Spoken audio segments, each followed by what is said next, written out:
श्री शिवाय नमस्तुभ्यम, हर हर महादेव।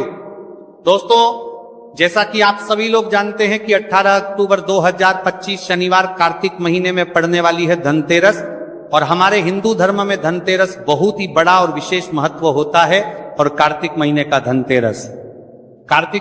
धनतेरस के दिन तो आप लोगों को सिर्फ और सिर्फ टूटी हुई झाड़ू वाला उपाय तो अवश्य ही करना चाहिए। इन दोनों का संयोग बहुत ही कम आता है। इसी के साथ में गुरुजी ने अपनी शिव पुराण कथा में बताया है कि इस दिन आपको टूटी हुई झाड़ू वाला उपाय तो आपको अवश्य ही करना चाहिए। मैंने आप वाला उपाय तो अवश्य ही करना चाहिए, क्योंकि ऐसा दिन पूरे साल में सिर्फ एक ही बार आता है। और दोस्तों, आप सभी लोग जानते हो कि धनतेरस का अगर सबसे बड़ा कोई उपाय है तो वह टूटी हुई झाड़ू वाला उपाय है। तो दोस्तों, धनतेरस के दिन आप लोगों को इस टूटी हुई झाड़ू वाला उपाय को जरूर करना है। बहुत सारे लोग होंगे जिन लोगों ने इस उपाय को ना किया हो, मतलब पूरा साल निकल गया, उन्होंने किसी भी दिन इस टूटी हुई झाड़ू वाला उपाय को ना किया हो। पर दोस्तों, आपके पास एक आखिरी मौका बचा हुआ है, जो कि धनतेरस के दिन है। इस दिन आप लोगों को इस वाले उपाय को जरूर कर लेना है। भले ही आपने पूरे महीने भर इस उपाय को ना किया हो, पर अगर आपने इस कार्तिक महीने के धनतेरस के दिन अगर इस वाले उपाय को कर लिया तो आपको इस उपाय को करने का वह फल मिलेगा जिसकी आपने कभी कल्पना भी नहीं करी होगी। इसीलिए आप लोग इस वाले उपाय को एक बार जरूर कर लेना है, ताकि आप लोगों के हाथ से यह मौका ना जा सके और आपको इस उपाय को करने का फल मिलेगा। दोस्तों, ये उपाय पंडित जी ने अपनी अभी की ही श्री शिव महापुराण की कथा में बताया है जी। इस उपाय को आज हम आपको बहुत अच्छे से समझाने वाले हैं। इस वीडियो को देखने के बाद उपाय को समझने के लिए आपको कोई और वीडियो को देखने की जरूरत नहीं पड़ेगी। तो चलिए दोस्तों, उपाय को शुरू करते हैं। देखिए, ये इस कार्तिक महीने की धनतेरस के दिन ये इतना खास होता है, इतना महत्वपूर्ण होता है।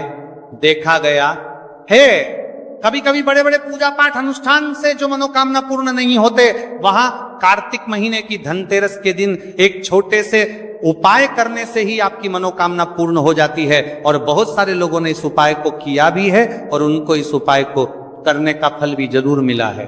अगर आप लोग भी इस उपाय को करना चाहते हैं तो आप इस उपाय को पहले अच्छे से समझ लेना, सुन लेना, उसके बाद करना। आपको इस उपाय का फल जरूर मिलेगा।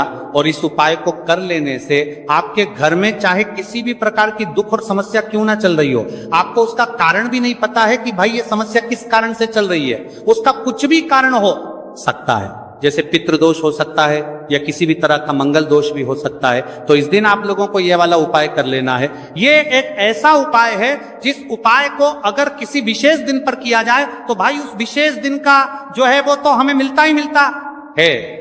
पर हमने उस दिन पर इस उपाय को किया है तो हमें उससे भी बड़ा फल मिलता है, और फल बहुत जल्दी मिलता है, क्योंकि आप इस उपाय को बहुत ही बड़े और विशेष दिन पर कर रहे हो। तो चलिए अब उपाय के बारे में बात करते हैं। लेकिन उससे पहले आप लोगों को यह जानना आवश्यक है कि आखिर यह उपाय किस समय करना है, किसको करना है और कैसे करना है। तो चलिए हम आगे आपको वीडियो में एक एक करके बता देते हैं। लेकिन उससे पहले अगर आप लोग हमारे चैनल पर पहली बार आए हैं या फिर मेरी आवाज आज पहली बार सुन रहे हैं तो हमारे चैनल को सब्सक्राइब जरूर कर लेना, और इस वीडियो को लाइक करके कमेंट बॉक्स में श्री शिवाय नमस्तुभय ओम नमः शिवाय जरूर टाइप कर देना। तो दोस्तों, इस टूटी हुई झाड़ू वाला उपाय को हमें धनतेरस के दिन कैसे करना है, किसको करना है, किस समय करना है और कहां पर करना है, ये सारे सवालों के जवाब आपको इस वीडियो में मिल जाएंगे। और जो ये वीडियो देखेगा भाई, उसको टूटी हुई झाड़ू वाला उपाय जरूर करना चाहिए, क्योंकि इस दिन काला तिल का भी बहुत ही बड़ा और विशेष महत्व होता है। और जब बात आ जाए टूटी हुई झाड़ू वाला उपाय की, तो ये सोने पर सुहागा वाली बात हो जाती है, और ये बहुत ही बड़ा उपाय होता है। अब दोस्तों, इस टूटी हुई झाड़ू उपाय को आखिर करना किसको है, सबसे पहले हम लोग वह बात जान लेते हैं। तो देखो, घर की जो बड़ी माताएं बहनें होती हैं, उन माताओं बहनों में से कोई भी एक बड़ी माता बहन इस वाले उपाय को कर सकती है। और दोस्तों, अगर आप चाहे तो अपने घर में से सभी सदस्यों को भी इस उपाय को करवा सकते हैं। अगर किसी व्यक्ति की खुद की कोई मनोकामना है, खुद की कोई दुख और परेशानी है जो कि वह अपने लिए ही करना चाहता है, इस वाले उपाय को तो वह खुद अपने लिए भी कर सकता है। बाकी अगर कोई घर में से ऐसा है जो कि अपने पूरे घर परिवार की सुख और शांति के लिए ये वाला उपाय करना चाहता है तो भाई वो भी कर सकता है, उसमें भी कोई दिक्कत वाली बात नहीं है। कहने का मतलब यह है कि इस उपाय को हर एक सदस्य भी कर सकता है और पूरे घर परिवार के सदस्य के लिए घर की बड़ी माताओं बहनों में से कोई एक माता बहन भी कर सकती है। माताएं बहनें अगर घर में उपस्थित ना हो या वो यह वाला उपाय ना कर पा रही हो तो फिर घर का कोई बड़ा सदस्य भी इस टूटी हुई झाड़ू वाला उपाय को कर सकता है, चाहे फिर वो पुरुष ही क्यों ना हो, उसमें कोई भी दिक्कत वाली बात नहीं है। वो ये कर पा रही है। उसके बाद में दोस्तों जो अगला प्रश्न निकल कर आता है वह ये आता है इस उपाय को लेकर के आखिर इस उपाय को हमें किस समय करना है, सुबह के समय करना है कि शाम के समय करना है। तो देखो इस वाले उपाय को आप लोग सुबह के समय भी कर सकते हो और शाम के समय प्रदोष काल में भी कर सकते हो। अब अगर आप पूछो कि भाई साहब सबसे उत्तम समय कौन सा रहेगा, इस टूटी हुई झाड़ू वाला उपाय को करना है का, तो हम आपसे बस यही कहेंगे कि इस उपाय को आप सुबह के समय करेंगे तो ज्यादा बेहतर होगा। बाकी अगर प्रदोष काल शाम के समय भी करेंगे तो भी अच्छा होगा, उसमें कोई भी दिक्कत वाली बात नहीं है। तो अब दोस्तों जो अगली सबसे बड़ी और महत्वपूर्ण बात आती है वह यह आती है कि सुबह अगर हम उपाय को करेंगे तो हमें कितने बजे से लेकर कितने बजे तक के बीच में करना है, और शाम के समय प्रदोष काल में करेंगे तो हमें कितने बजे से लेकर कितने बजे के बीच में करना है। तो देखो सुबह जितनी जल्दी हो सके आप उपाय को करने की कोशिश करना। बाकी अगर किसी कारणवश लेट भी हो जाओ, थोड़ी देर भी हो जाए तो 10 या 11 बजे तक भी आप उपाय कर लेना, पर 12:00 बजे से ज्यादा देरी ना हो, ठीक है, इस बात का ध्यान रखना। उसके बाद में दोस्तों अगर शाम के समय प्रदोष काल की बात करें, प्रदोष काल का जो समय होता है वह शाम के 6:00 बजे से शुरू हो जाता है। मतलब शाम के 6, प्रदोष काल की बात करें 6:00 बजे से शुरू हो जाता है। मतलब शाम के से लेकर 7 के बीच का जो समय होता है ये समय प्रदोष काल का समय होता है। तो आप इस उपाय को 7 या 8:00 बजे के बीच में भी कर सकते हो। मतलब शाम के 6 बजे से रात 8:00 बजे के बीच में आप कभी भी इस वाले उपाय को कर सकते हो, उसमें कोई भी दिक्कत वाली बात नहीं है।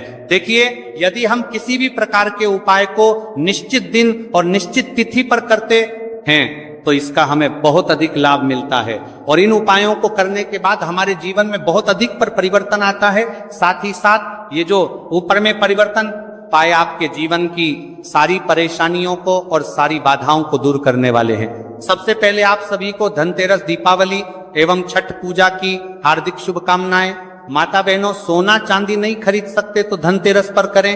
इन चीजों की खरीदारी मां लक्ष्मी होगी प्रसन्न। माता बहनों साल 2025 में धनतेरस कब है, धनतेरस में पूजा का शुभ मुहूर्त क्या है और धनतेरस में नई वस्तुएं खरीदने का शुभ मुहूर्त क्या है, बर्तन कौन से खरीदना चाहिए, सोना या चांदी खरीदना जरूरी है, झाड़ू कौन सी खरीदें, झाड़ू दीपावली पर या फिर धनतेरस पर किस दिन खरीदना चाहिए, इन सभी सवालों के जवाब आज की वीडियो में हम आपको बताएंगे। भाइयों माता रानी की कृपा से मैं कह सकता हूं कि आप धनवान ना बन जाए तो मुझे बताना।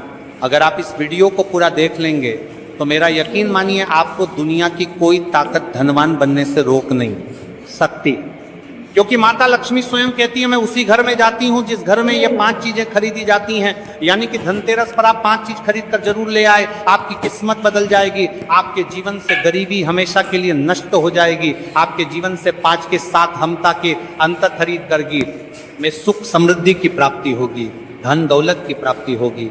माताएं बहनें कुछ लोग यहाँ पर ऐसे भी होंगे जो इस वीडियो को बीच में ही छोड़ देंगे, इन बातों पर ध्यान न देकर फालतू की वीडियो में ज्यादा ध्यान देंगे। इस वीडियो को आपको छोड़ना ही है तो अभी छोड़ देना, परंतु वीडियो को बीच में छोड़कर दीपावली के इस समय पर माँ लक्ष्मी का अपमान कभी मत करना। अगर आपने ये वीडियो को पूरा देख लिया तो धनवान बनने से आपको विधाता भी रोक नहीं पाएगा। स्वयं माता रानी चलकर आपके घर आएंगे और आपकी जो भी इच्छा है, मनोकामना है वो पूरी कर देगी।